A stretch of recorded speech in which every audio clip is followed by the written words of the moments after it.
Welcome to the Rim Break Rodeo. We hope this video helps. You begin by confirming the exact Apple ID tied to the App Store on your device. This prevents chasing the wrong account. Once done, make sure the device is online because password recovery needs network access. Open Settings and tap your name to view the signed in Apple ID. Note the email shown. If multiple accounts exist, write them down so you can try the correct one first.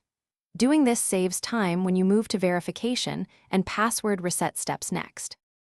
You now use Apple's built-in recovery flow to reset the App Store password.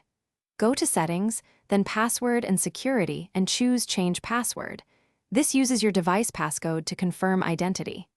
If you cannot access that, go to the Forgot Apple ID or Password page and follow prompts. Enter the Apple ID email, then use Trusted Phone, Email, or Recovery Key if enabled. Make sure you have the device passcode or a trusted phone nearby. You finish by choosing a strong, unique password and updating it in Settings so your App Store access is restored securely. Once changed, sign back into the App Store and test with a free download to confirm authentication works across apps and devices.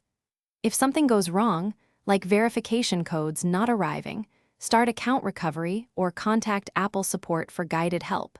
Keep proof of purchase or device details ready. This ensures you regain access while keeping your Apple ID protected.